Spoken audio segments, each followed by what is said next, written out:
ရာရာနဲ့အကြောင်းကြောင်းမင်းအဆင်ပြေလားမေးဖို့ငါအဆင်မပြေတဲ့အခါ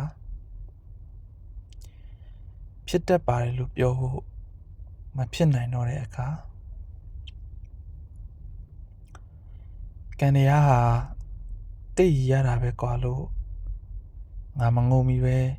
ပြောချင်တဲ့အခါငါတို့အတူနေကြဆိုပြောပြီးဝေးနေရတဲ့အခါ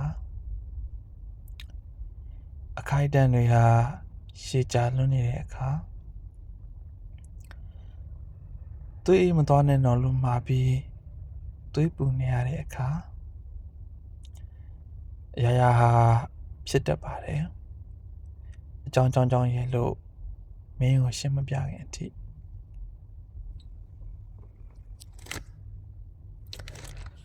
စိတ်ကူးတဲ့အတိုင်းဆိုကဘာကြီးလေးပြောရမယ်မင်းလည်းပြောရမယ်ကနမပန်းဖြူတွေကြားမင်းထိုင်ပြီးစာဖတ်နေတဲ့ပုံလေးဖြစ်မယ်ငါအလွတ်ရနေတယ်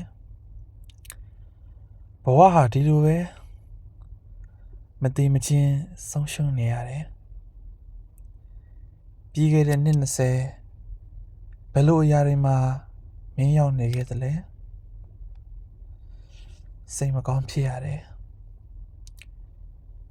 ကံနဲ့ခဲတလုံးပြစ်ကျသွားတာကအစလှိုင်းကရဲ့အဝေးအဝိုက်လေးရဲ့အစုံမင်းကိုပဲစလုံးပေါင်းမိတယ်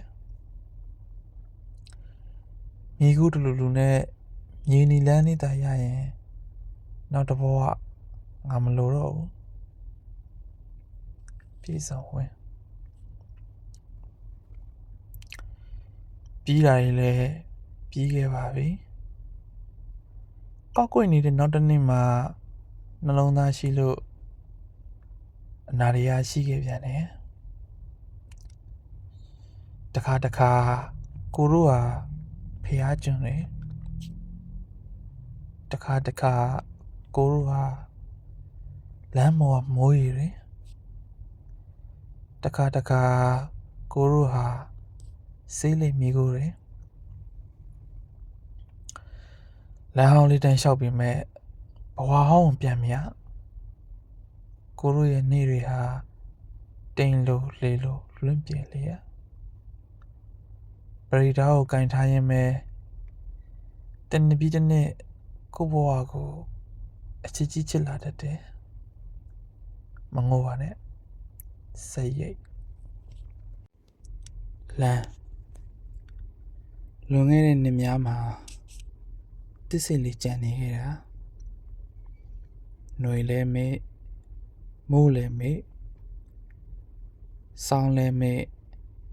ငါကူငါလဲမေ့ဒီပန်းကလေးလိုချင်တယ်လို့မင်းကပြောတော့မှငါကတပင်လုံးပွင့်နေတဲ့စီစောဝါပင်လေးဖြစ်နေတာအချစ်ရေ